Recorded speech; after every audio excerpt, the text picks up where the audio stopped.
está falando de uma reação em que a cobertura midiática tem esquecido o contexto, que é esse sujeito, Costenaro, participando de uma série de ataques em uma série de universidades, em uma série de estados, com uma tática já conhecida, a do Mamãe Falei, né, de ter um discursinho pronto que vai irritar um espectro político determinado, leia-se um campo de esquerda, né, onde eles vão fazer essas provocações, e já preparados para gravar a reação.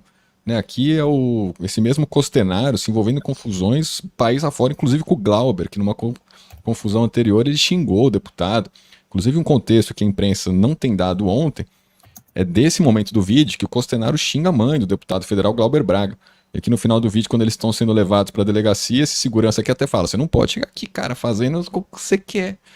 Mas enfim, é um grupo complicado, porque entre a hipocrisia, o cinismo, as táticas de manipulação, que são clássicas, não é que eles inovam, eles pegam táticas de manipulação antigas, né, descontextualização, coisas desse tipo, e dão uma roupagem nova, conseguem índices assim impressionantes, fazem campanhas, né, deve ter seus robôs nas redes sociais. Eu até vejo um monte de gente escrevendo assim, não, eu não gosto do Kim Kataguiri, mas... Aí eu pergunto, cara, você é ser humano? Não me respondem nunca. Sempre que eu pergunto esses caras, suspeito do uso de robô, não tenho certeza. Mas como reagir, você entende, professor, perante esses caras extremistas que têm apoio relevante da imprensa, né? Eu não estou nem entrando no mérito da cena ali do Glauber Braga, mas entendo que as pessoas estão cansadas e que, em paralelo, também a gente pode lembrar do pescotapa do Ciro Gomes, meio que é o que eles querem, né? Porque eles viralizam com essas histórias, estão pedindo cassação do mandato do Glauber Braga. Como se entende que a opinião pública e a política devem reagir perante esses extremistas com nível de manipulação tão alto quanto é esse movimento? É o cara aí, né, que fez que vive perseguindo, na verdade, o Glauber. Ele vai toda segunda-feira do Largo da Carioca encher o saco, e se fosse isso, tudo bem, encher o saco faz parte, mas vai ser agressivo, fica entrando na frente, empurrando as pessoas, ameaçando de bater. Tem filmagens que hoje, eu acho que ao longo do dia, o Glauber foi divulgando, dele ameaçando transeunte, pessoa que não tinha nada a ver com a história, estava passando por lá, era do complexo do Manguinhos, aqui no Rio, e, na verdade, ele diz assim, eu sou do Manguinhos, hein? Como quem diz, eu moro num lugar perigoso, então eu tenho relações perigosas, eu posso fazer um mal para você. Atacando uma senhora idosa. E esse cara tem 500 mil seguidores no Instagram. Candidato a vereador. Eu fiquei estupefacto quando eu olhei isso. Eu falei, esse cara tem 500 mil de seguidores. Isso aí é o projeto do Gabriel Monteiro 2.0. Aquele que foi preso, né, que era vereador do Rio, que conseguiu eleger pai, conseguiu eleger irmão ou irmã, já não lembro mais. Esses caras, eles fazem isso como um método. Eles vão aos lugares onde a esquerda se reúne, com uma câmera na mão, para fazer os vídeos deles, e fazem isso em todos os lugares. Esse é o método do MBL, ficou muito comum com Mamãe Falei, em São Paulo, né, com Arthur Noval. E eles vão ganhando seguidores com isso, vão ganhando likes. Num dado momento, eles conseguem se lançar como candidatos e capitalizar isso em voto. Tá certo que like, curtida e seguidor não significa voto. A gente já está careca de saber disso. Conheço o Rudá há pelo menos uns 11 anos aí pela internet e tudo mais. O Rudá já cansou de apontar isso também. Não adianta você ter 500 mil de seguidores espalhados pelo Brasil inteiro, ser candidato a vereador no Rio de Janeiro e só ter 8 mil votos ali e um partido que você não vai se eleger. O Gabriel Monteiro é um case, justamente porque ele é um dos primeiros a conseguir colocar todos os seguidores dele num determinado local e fazer isso virar muito voto. Né? Depois Daniel Silveira também vai nessa onda, começa a fazer o mesmo tipo de procedimento, de ir nos lugares, perturbar. Ele é um cara gigante, tem 2 metros de altura, deve ter uns 150 quilos. Então, um cara desse, em qualquer lugar que ele entre querendo causar, ele causa. Ele consegue causar. Esse rapaz aí, Costenaro, não é forte, mas é alto também. Então, ele entra nos lugares, junto com 3 ou 4 ali que ficam filmando, e o Glauber Braga é da minha altura, eu tenho 1,82 m. Então, esse cara aí, com certeza, tem 1,90 m. Ele vai nos lugares, tenta fazer um auê, começa a provocar as pessoas, até que ou um membro da reunião, ou o próprio organizador da reunião, como no caso aí agora o Glauber, o próprio deputado, confronta ele. Meu amigo Davi De Castro também estava nessa nessa confusão aí, ele é assessor do PSOL, e estão tentando caçar ele agora, perseguir o cara, porque ele fez a defesa do Glauber antes dessa cena aí chegar nesse ponto do Glauber expulsar o cara.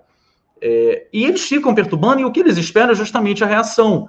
Agora, eu também não sou do tipo de pessoa que vai falar que não tem que ter reação, que tem que ficar quieto o tempo todo ouvindo esses caras perturbarem. Tem que ter realmente um feeling do momento de qual é o ponto que você tem que atacar ou não. O Glauber é um caso específico, porque o Glauber é um cara que consegue fazer pela esquerda uma mobilização mais agressiva de debater os temas, de ir para frente, de confrontar. Essa semana mesmo ele confrontou numa comissão lá na Câmara dos Deputados, sozinho, foi deixado sozinho como único representante do governo, né, ou não é nem do governo, porque ele não se diz como base do governo, mas do campo da esquerda, né? Enquanto todos os opositores estavam em peso lá, ele fez o enfrentamento sozinho, o deputado veio, botou a mão na cara dele, disse que ia fazer acontecer.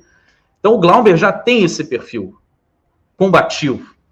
E aí o Glauber, eu acho que ele não sai perdendo nesse tipo de enfrentamento. O Glauber com certeza consegue amealhar muito mais apoio para ele, muito mais notoriedade. Ele com certeza agora, com uma equipe de comunicação competente, vai conseguir fazer o mesmo que esses caras fazem, explorar o engajamento nas redes sociais que esse caso causa. Agora, todo mundo pega uma lasquinha, o Rudá. Sabe, a Tabata Amaral já pegou a lasquinha dela. Ela já foi lá e falou que isso é muito feio, que é muito triste, que todo mundo devia dar as mãos, que olha que coisa feia, né? O deputado perdeu o decoro. Ele devia ter ouvido que a mãe com Alzheimer dele é uma corrupta, depois de ter ouvido isso N vezes no Rio de Janeiro, agora no local de trabalho dele. Ela provavelmente acha muito normal que alguém entre no gabinete dela ou vá no momento que ela está andando pelos corredores do Congresso e comece a falar mal da família dela, dos parentes dela, comece a atacá-la, persegui-la. Certamente ela, no mínimo, transformaria isso num post no Twitter, dizendo que é uma violência de gênero, que seria, de fato, que ela estava sofrendo. Agora, ouvir calado isso ao longo de meses no Rio de Janeiro, como o Glauber ouve, e não houve calado. Ele enfrentou esse cara várias vezes aqui no Rio de Janeiro. Isso não é uma história que começou ontem nos corredores do Congresso. Peguem os vídeos, vejam quantas vezes esse cara já foi, e ele sempre sai escorraçado dos eventos, porque ele vai tensionando a coisa até tornar, ou ele acaba com a reunião, e teria uma vitória, ele sozinho acabar com a reunião de dezenas de pessoas, ou alguém retira ele.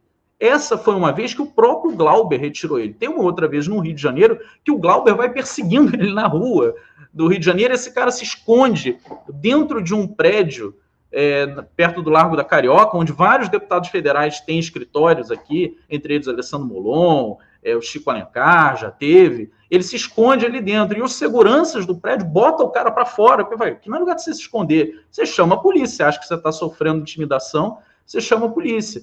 Então, não é a primeira vez. Esse cara faz isso com um método, e como o Davi falou, ele vai ser candidato certamente nas próximas eleições. Só não sei se isso aí é capaz de se transformar em voto num colégio eleitoral específico. O Gabriel Monteiro fez, e já foi identificado isso, ele fez ele trabalhou as redes sociais dele para que os seguidores dele, o engajamento dele, fosse eleitoralmente direcionado para um colégio eleitoral. Isso é um trabalho que tem que ser feito. Não adianta você estourar de curtida se esse pessoal está no Acre, está no Amazonas, no Rio de Janeiro, em São Paulo, tudo espalhado. Não adianta.